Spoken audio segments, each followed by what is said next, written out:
and Mutton's podcast. I am Surabhi, your host. I run Luchi and Mutton's Dog Behaviour and Nutrition, a canine care practice that's based out of India. I work very closely with dog parents across the world to help them meet their dogs' nutritional and behavioral needs. My approach is grounded in science and empathy and humility and curiosity to learn from our dogs. Welcome to episode 15. Today's episode is all about living in a multi dog household, and I am so excited to have Anushree Thammanna as a guest on this episode.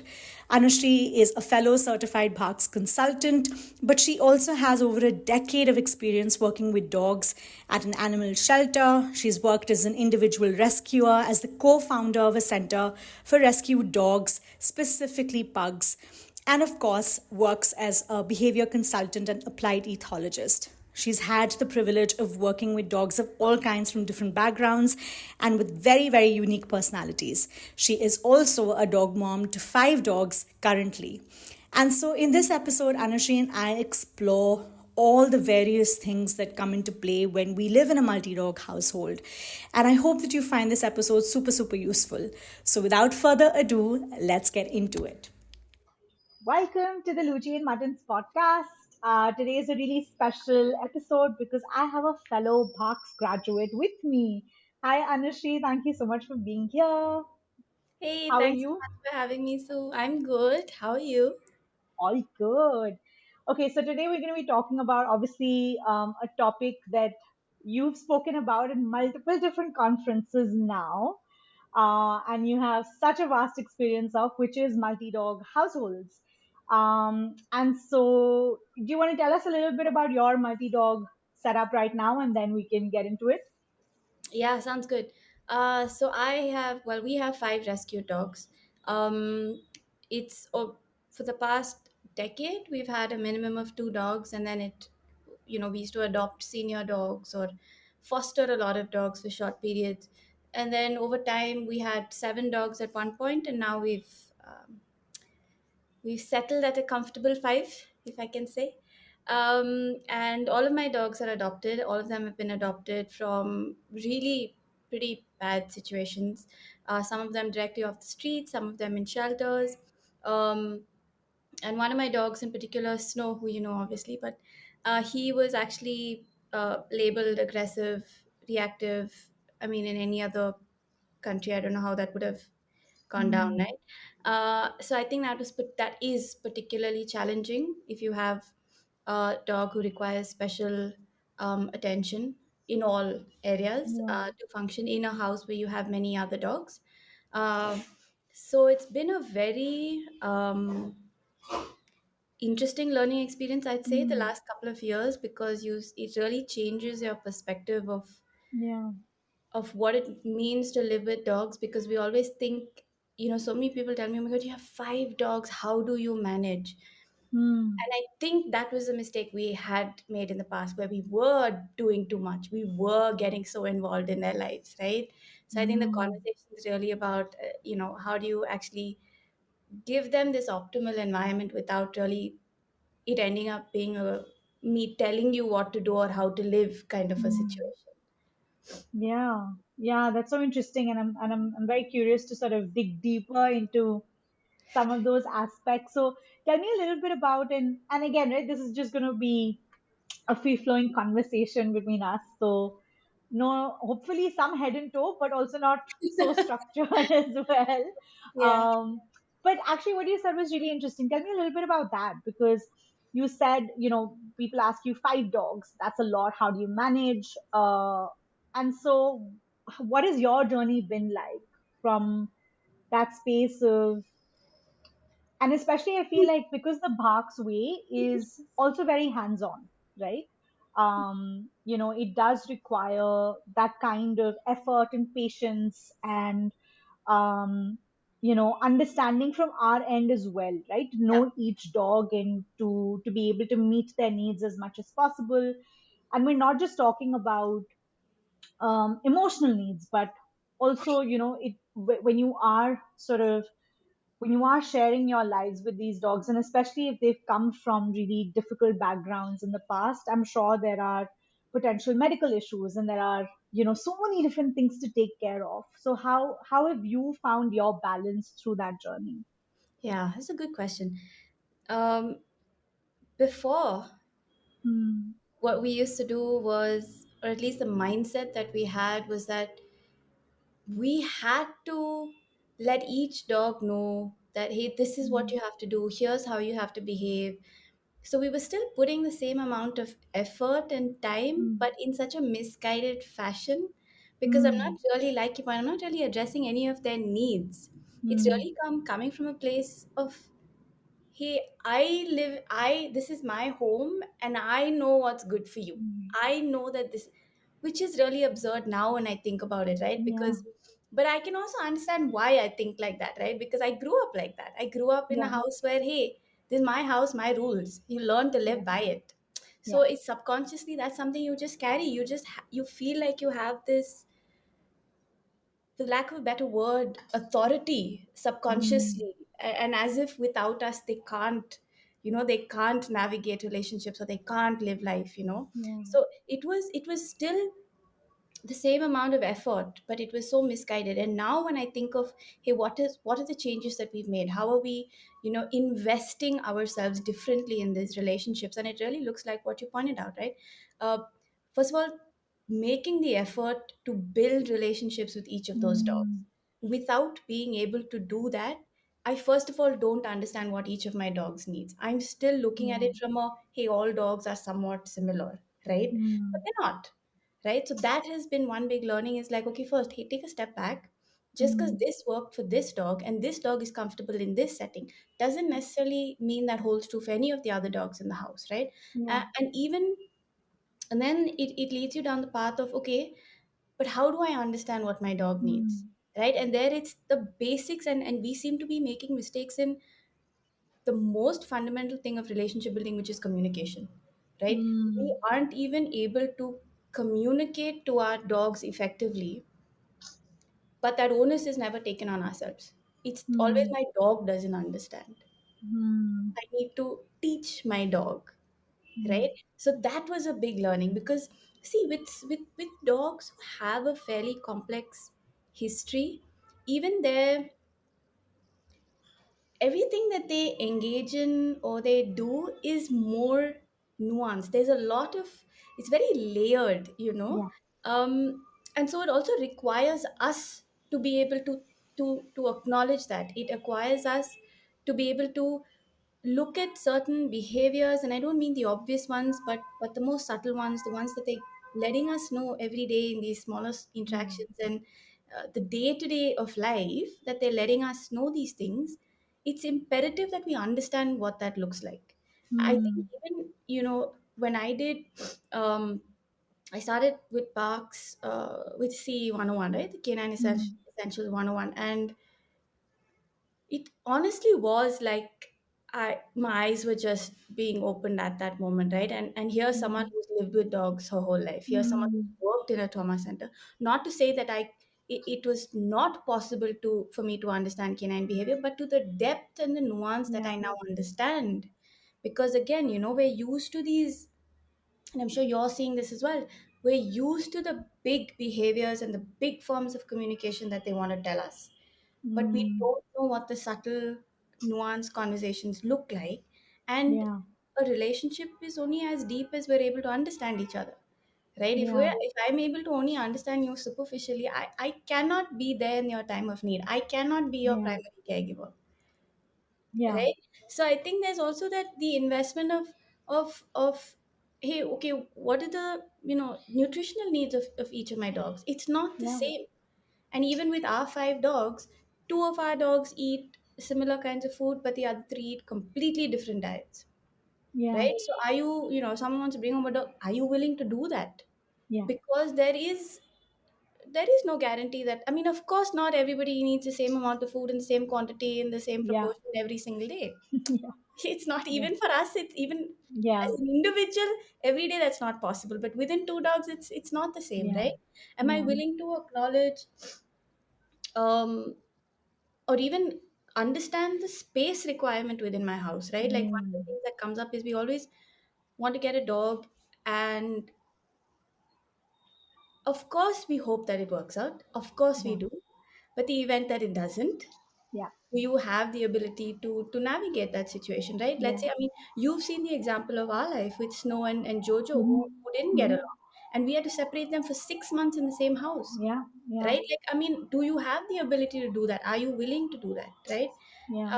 So I think there's so much in terms of um, what what it takes to look after a house with many dogs, but it's not the things we think it is. Mm. It's the things that matter even in our relationships. Yeah. Because I don't actually see a difference, right? And I'm sure it's the same for you with you and your partner. Some of the Yeah. basic, most fundamental things remain the Yeah. same, right? We do want to be Yeah. each other's safe space. We do want to create an environment where we feel comfortable to express, we feel comfortable to ask for help, we feel comfortable in that we're giving safe opportunities to maybe engage in new behaviors or new activities.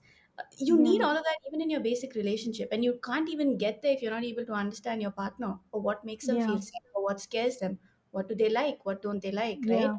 And I don't Yeah. think there's any different with our dogs. Have you feel like, do you feel like there's No, I think I resonate because I was suddenly thinking about how like Arnav and I have very different food choices, and so for a lot of days in the week, our meals are made differently, right? yeah, Because yeah, I don't yeah. want to eat what he's eating, or he doesn't want to eat what I'm eating. And so I definitely resonate with the idea that there is effort, but it's not the kind of effort that one would think that goes in. But actually, as I was listening to you talk, I was also thinking about how you were talking about um, considerations, right? And we started talking a little bit about those considerations, just being able to sort of learn how dogs are communicating with each other, being able to pick up on those nuances, those subtle signs, thinking about space requirements, right? Do you have access to a space within your house where if you have to separate your dogs, is that a possibility, etc.? But the other thing that I was thinking about as I was listening to you talk also was, I think just as an individual caregiver, right? Do you have the mind space to um, take responsibility for another being? I feel like that's such a big conversation Yeah. that I don't think comes up so much, right? No, and I think Um, that's the most important. yeah, because I think it's so interesting for me. Like, we've been a multi-dog household for the last 3 years, right? And it's in the last few months that we've moved back to being a single dog household. And things are progressing the way that they are. But I think I realized at the end of it that I just wanted to take a break for some time, because it's just so much to care for other beings in the household, to look after my own needs, to look after my own self, to try and show up as regulated as I can, or to put that work even into my own self, right? But that's a lot of work. And I think perhaps another consideration is, are you willing to put that commitment forward even for yourself, right? Because it does take up mind space, it does take up effort, it does take up something from your reserve of energy and care. Do you feel that as well? Oh my god, yes.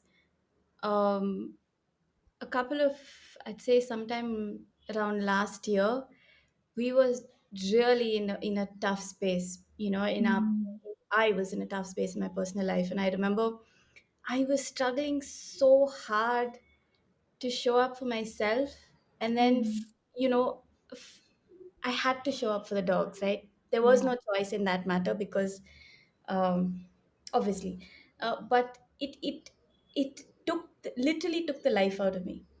Well, not mm, literally, but very very near took the life out of me, because yeah, it is exhausting, but yeah, it is also such an important journey to take. yeah, Because if I genuinely wanted to show up and be there for my dogs, if I even wanted to, especially if you live with dogs where they're engaging in behaviors that you don't fully understand, and yeah, it's taking time to sort of navigate that journey, it is so important that you are in a good space.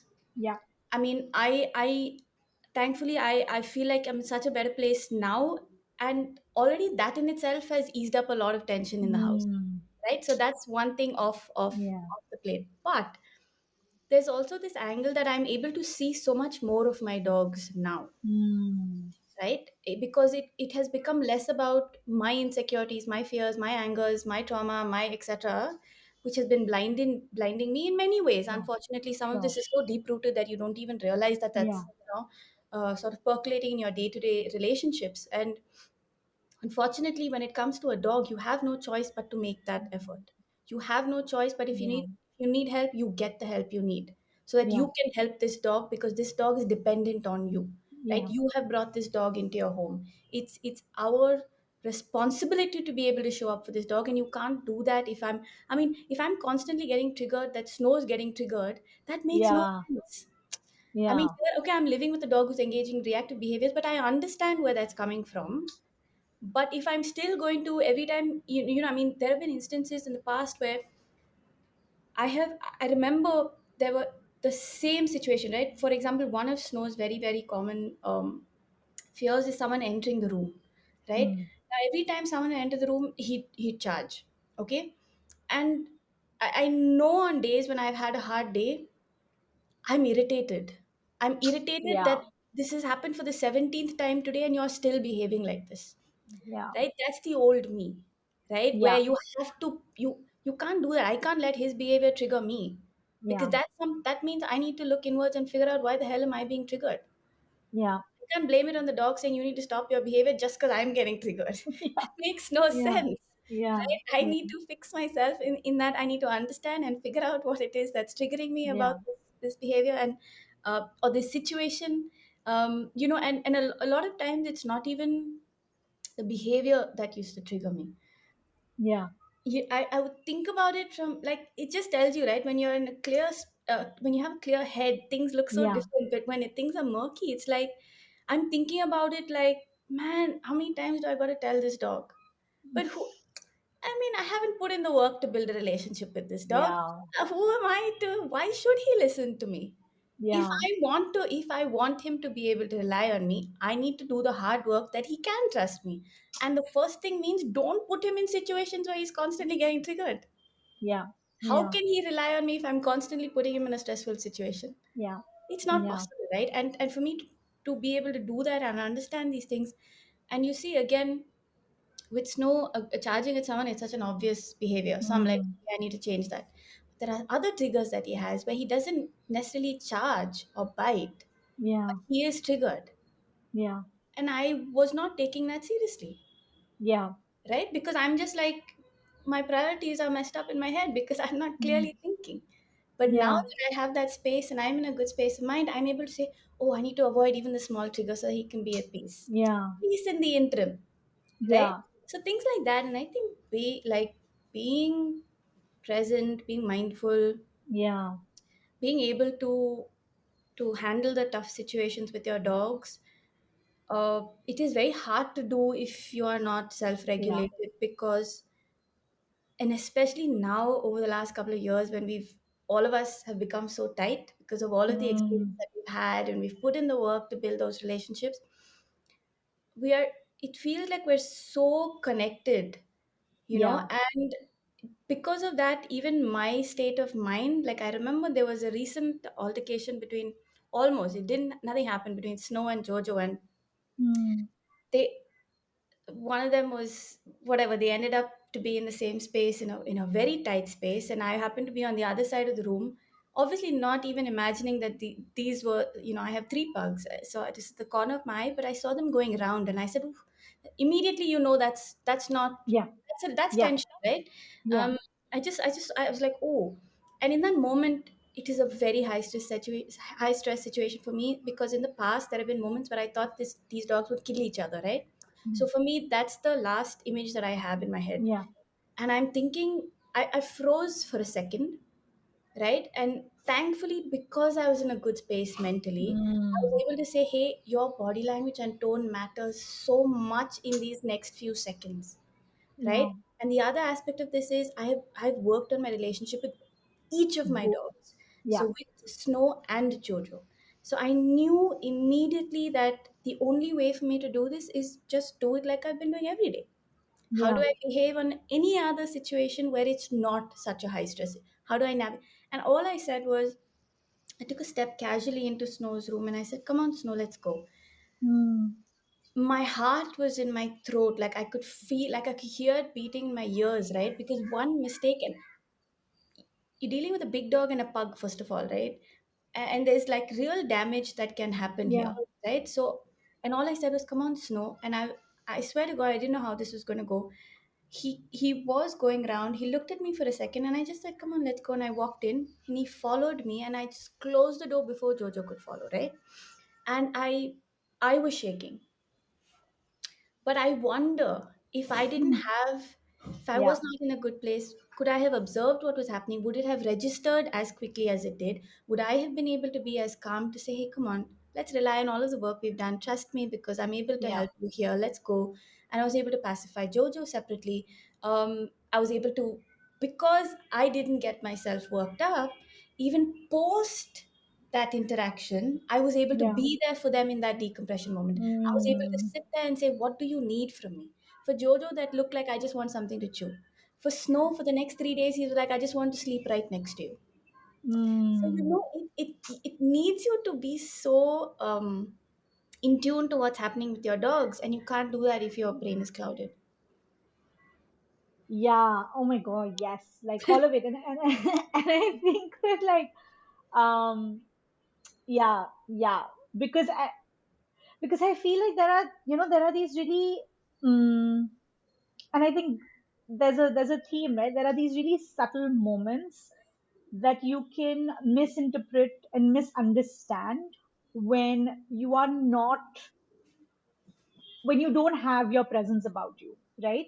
And I'm thinking about, Mutton and Luchi, and there was a time when, they were getting into really bad fights, right? And to the point where I think we were just questioning our decision to bring Mutton home. We were questioning, we were getting a little swayed by breed stereotypes, because she was a pit bull. And, Right. and it just kept feeling like, my God, like there's something just going off about this.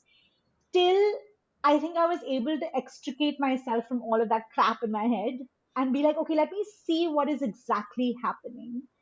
And when I was able to see that, I realized how much Mutton was trying to tell Luchi to back off, and Yes. how much Luchi was just not listening Yes. Not able and to.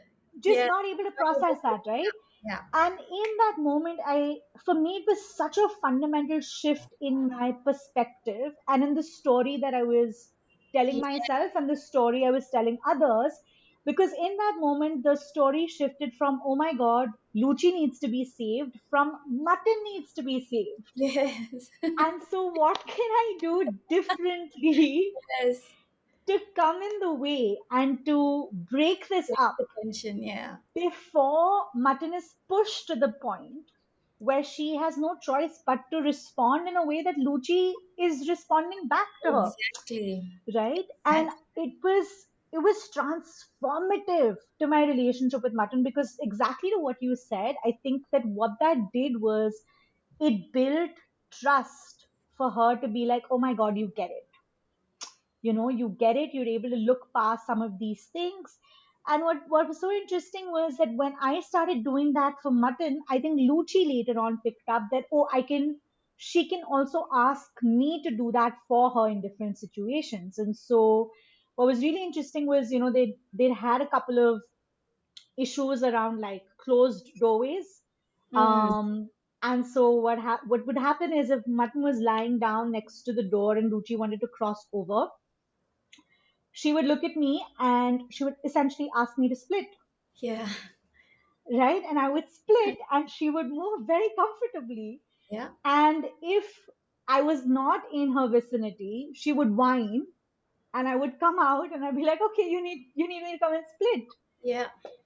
And it was just, Yes. It's crazy. I mean, you're so right. They really do ask when we start to listen, and they ask more and more. yeah, And the examples that you gave are so important, because it, for many of us, you think, you're just going through a door. What's the big deal?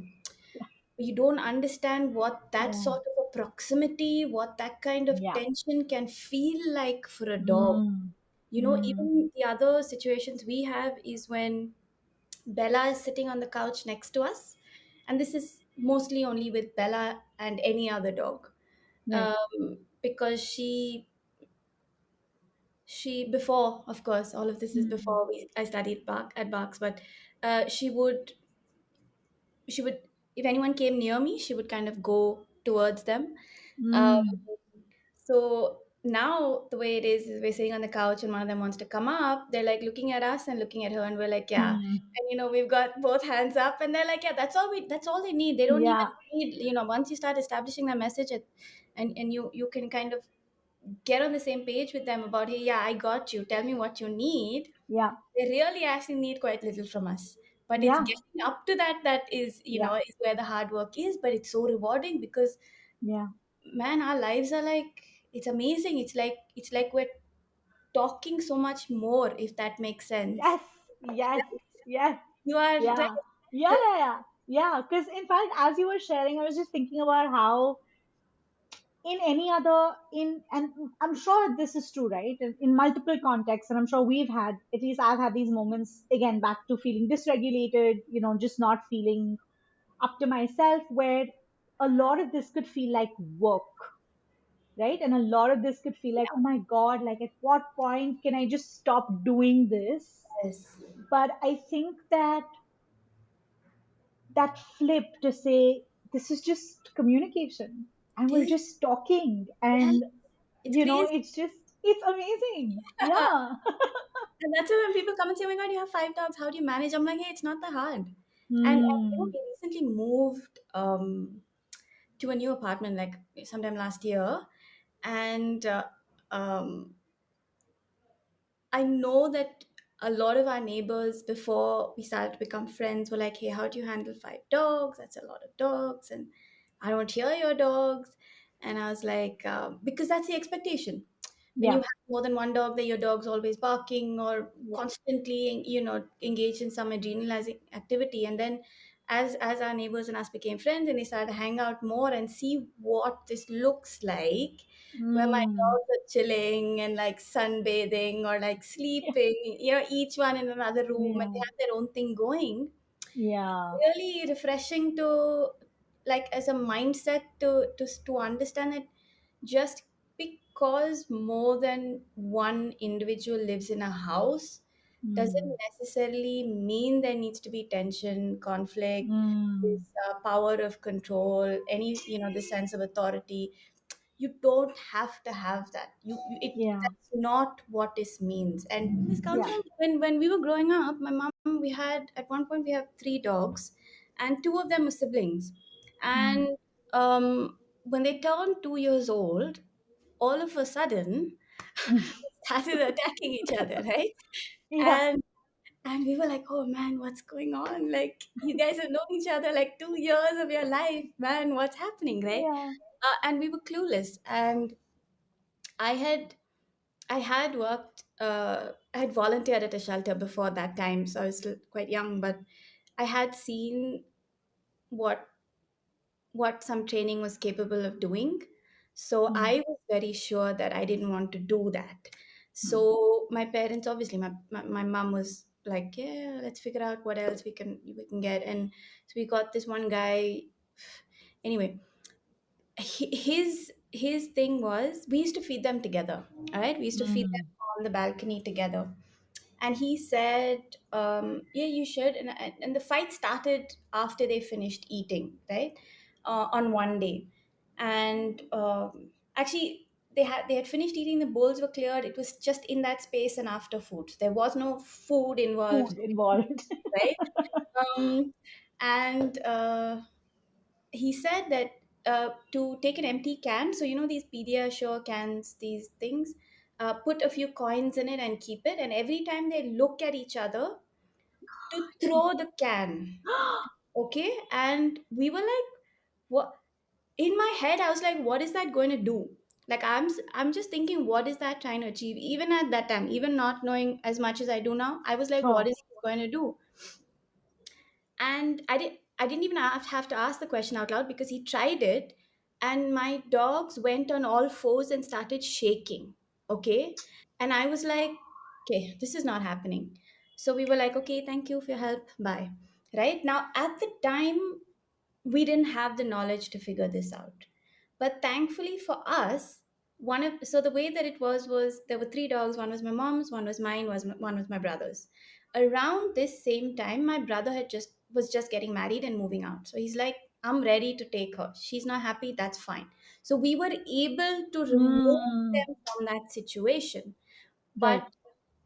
But when I look back at the Mm, number of things that we have done wrong, from feeding mm, together, from actually creating tension between the two of them by teasing them with each other, by playing, these toys in front of each other, yeah, by triggering them so much in things that are fundamental, which are safety and security, right? yeah, Things that are survival based, which is your food, right? We were doing all the wrong things and then saying, oh, yeah, all of a sudden they fought. yeah. But what about the nonsensical things you've done for 2 years, Mm, right? That has built up. It is possible that, hey man, we've taken as much as we could, now we really need to we feel like we need to sort this out, because you are yeah, clearly not helping. You are not yeah, enabling our situation in any way. You are not easing tension for us in any way. You're still yeah, continuing to feed us, knowing fully well that we're getting triggered. yeah, What yeah, option did we give them? yeah, yeah.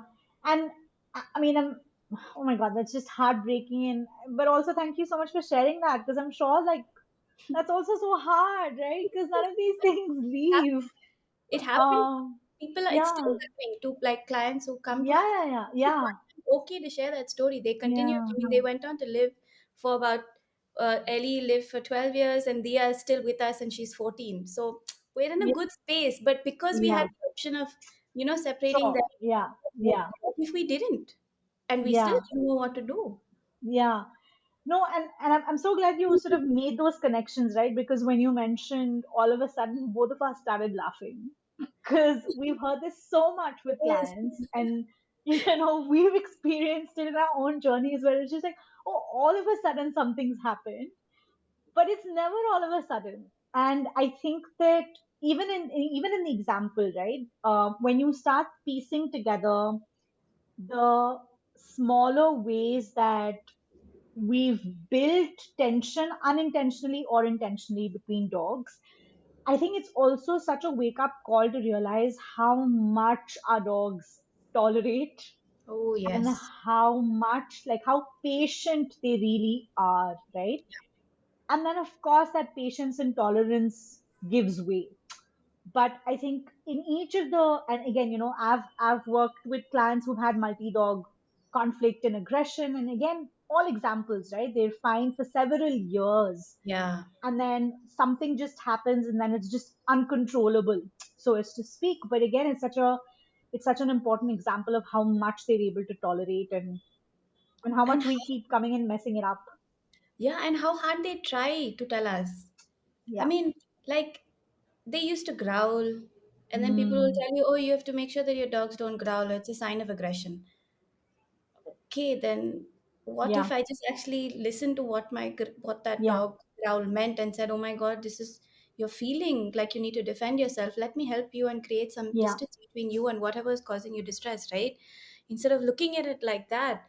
Uh, but I think what's nice now is that I'm seeing, and I actually want to know if this is the same with you. I Mm, don't take on as many consults, but the few that I do, it does seem like people are in a space where they are either reaching out when they have just brought home a dog, mm, or when they're thinking of bringing home another dog, and mm. that's a great time Yeah. to talk about Yeah. this. That's actually the ideal time to have a session with one of us, in my Yeah. personal opinion, Yeah. right? 100%. Even before you bring home that dog, hey, let's talk, let's figure Yeah. out what it's going to take, and here's what we need to be prepared for, right? Because Yeah. oftentimes, and I've been guilty of this, bring home a dog, and you're doing all of the right things in your head, and we don't realize that for a dog, and especially if it's a rescue dog, or you bring a dog, you're adopting a puppy off the street or something like that, you don't understand that, maybe you do, but we don't consciously acknowledge that this dog has been living in a high stress environment for a very long time, Yeah. right? And we try and paint this personality of what this dog looks like in the Yeah. best way that we can. And I understand that it's completely well intentioned, but again, the caveat that's missing there is not only do personalities change and Yeah. evolve, but especially with dogs who are coming from high stress Yeah. situations, it takes time for them to start to feel safe and secure, Yeah. for their true personality or certain traits or newer behaviors to start to emerge, Yeah. right? And we look at this downtime where they are in a state of almost like so much uncertainty. For many Yeah. dogs, it's uncertainty, and that can look like still feeling shut down. Hmm. That can look like not feeling safe to express. Yeah. And for some reason, humans have equated lack of expression, Hmm. behavioral expression in dogs, with being a good dog, Hmm. right? If you Yeah. express outside of what I have asked from you, Yeah. you are a Yeah. bad dog, Yeah. right? We have done that. But you Yeah. have to understand that, first of all, and so they are going through this period, right? And they will say, oh, as soon as you bring home a dog, for the next 2 weeks is how long a dog takes to decompress. How Hmm. the hell do you know that? Yes. Man, I took Yes. 20 Oh years my to get God. out of Yes. whatever childhood trauma that I Absolutely. had. What is 2 weeks? Yeah. Did Yeah. I lose you? No, no, No, you're you're here. You're back. here. Yeah. Yeah. Right? So 2 weeks. And who's going to put a timeline, and how do you decide that? Yeah. Right? So I think when you bring home a dog, I think that's where the big work Yeah. happens, you Agreed. know? Yeah. Yeah. And I think it's so interesting you were talking about the lack of expression, right? Because again, I'm thinking back to Mutton's journey, and it was really interesting because I think that Mutton very quickly realized when she came to us that perhaps the way to like secure her spot in the house was to win over Luchi. Mm, And the only way to win over Luchi was to keep up with her crazy play, right? And this is again at a time when I hadn't gotten to a point where I was completely working on helping Luchi regulate herself as right. well. And so when I look back at those, the first month's videos, right? They're engaging in insane play with each other. And I'm Mm, looking at it now and I'm like, oh my God, this is like potential for full fledged yes. conflict. And it's so interesting that the conflict began 2 months after that. Mm. When also I think Mutton just reached a point where she's like, I just I cannot hope do this it's anymore. I I cannot keep up with this hope anymore. that. Right? And I think this idea also that when we have multiple dogs at home, that they must get along and Yeah, they must be the best of friends and yeah. they must, cuddle next to each other. They must share things with each other. I mean, we don't do that with siblings, yeah. Like Oh with my real God. life siblings, we don't Yeah, do it. seriously. Absolutely. Um, But I, yeah, you're very right. And also, I think you don't account for nuances between their yeah, individual, or their, yeah, their individual relationships with each other, right? We try and yeah, define that also, absolutely. instead of letting them figure out what role you play in my life, right? I Yeah. know Snow and Luna, it was immediate. I trust you implicitly, Mm, right? mm, It was beautiful actually. When we first got Snow home, he would refuse to, it was almost like he just was stuck in a corner, and he just wanted like the earth to swallow him, he just didn't want to have anything to do with the outside world. And so he wouldn't even come out of the room that we were keeping him yeah, safe in, right? And about 2 3 weeks into this, we obviously hadn't introduced him to any of the other dogs because he was in such a hard place himself. But I knew, if more than us, like more than me, that I felt yeah. like Luna was in a good place to Mm, be that dog slash human slash being for him. So I was mm, like, okay, I have a fairly strong gut instinct about this, so let me see if you know, Yeah. that's okay to do. It's okay to have a gut feeling about something, and then give them a really nice Yeah. setup or an opportunity to see if that Stop. materializes in something. But you Yeah. can't, say, oh, you're going to be friends and that's it. So, so I remember when we decided, okay, let's just see what this looks like. So we opened the door into the room, and we opened the balcony door as well, so that both of them had separate ways to get out, and Luna could get out from two ways if she wanted to. And Arun and I were just like, let's just see what happens. Let's just completely stay uninvolved in this. It's not our place. I definitely didn't want to like influence it with our nonsense, Hmm. right? So Snow was still sitting in the corner. Luna walks in from here. She didn't even look at Snow. I think Arun mentioned that she just does like a A side quick glance. ahead, Hmm. goes up, jumps on the bed, sits with her back facing him. Okay. He has noticed her. Obviously, she's walked right in front of him, quite a bit of distance. Nothing happens for about 10-15 seconds. So we're also just kind of watching and waiting. And then Luna just gets up, and she makes somewhat of a glance towards him, but not Hmm. just, Full like body turn. the Hmm. eye and the head a little bit. And she jumps off the other side and walks out the balcony. And Snow got up and walked behind her. And I was like, both of us were like, what just happened? Oh Like, my this dog god. was meeting her for the first time, has been like, so obviously Luna is doing something right. She's Yeah. communicating to him in a way that he needs to be communicated in that way. He Yeah. wanted the subtlety of that communication, right? He Yeah. wanted that connection, maybe, Yeah. but not that overwhelming, oh, are you okay? Hmm. That he was not ready for that, and she Yeah. knew it, and they've been inseparable since, you Hmm. know. So I think it's crazy that we and it all really stemmed from me thinking I knew better than my dogs, I Hmm. guess. Like Yeah. over the years, I've learned to have, Yeah.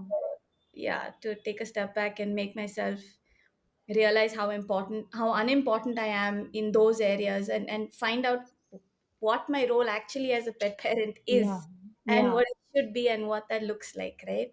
Yeah. Um, but yeah, has Yeah. your experience been the same? Like, there's been this progression of learning Yeah. what you thought your dog's relationships would be, and then Oh now, my god.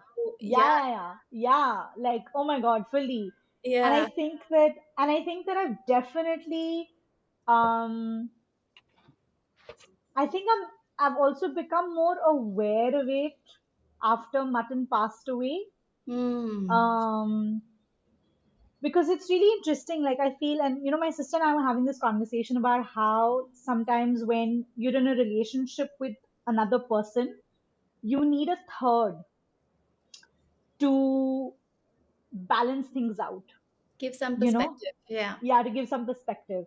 And I think that after Mutton passed away, I think both Luchi and I felt a big void, because I think I didn't realize how much Luchi relied on Mutton, I think, to co-regulate. And I also didn't realize how much I relied on Mutton to co-regulate. And so suddenly this big void existed, and both of us were like, what the hell? Like, what do we do now? you Oh, know wow. um yeah, and again, those were things that I perhaps didn't realize as much when she was around. Maybe, like, I think maybe I was more aware of my individual relationship with her, but I Yes. don't think that I was aware of the impact of their relationship together. And it's so, and again, right, like, it's just crazy how, like, I think you realize these things in so many different ways much later, right? Like, I remember after, like, Mutton passed, we got her body home and we kept it on this, brand new bed that we'd got for her. And we obviously asked Suchi to come and sniff, and she sniffed a little, and she seemed very disinterested, right? Or that's what I thought, right? She looked disinterested. But Anushree, you're not going to believe, for the next week, Oh, yo. she kept going to that bed and chewing at it, like, with full frustration. It Uh, took her almost like 10 days to get to a point where she would then get onto the bed and then start lying down there, right? And all of us observed it, and we were just like, I mean, how do you even like So, begin yeah, you can't. to Yeah, like fathom and like make sense and like, put it in this very like structured, yeah, you can't. coherent, articulate way? You just cannot, right? And so I think that's when I became really aware of the fact that there is a dynamic and a relationship and an interwovenness between dogs that we don't understand, Yeah, right? And I think it's just stupid if we try to codify it, because you cannot you codify it. cannot. You cannot. I also think there's another thing to be cognizant about, because this is, and I'm only sharing because it comes to my head often, is when we see dogs who have anxiety start to Hmm. find this other dog and start to Hmm. open up, subconsciously, I feel like we end up expecting this dog to show up for Hmm. the other dog. And Yeah. I've had this, because Luna and Snow are so connected, and we went from a point of not being able. I went from a point of not being able to leave Snow for 5 minutes at Hmm. all for 2 years, and then now he's able to manage at home without me for 5 days. Hmm.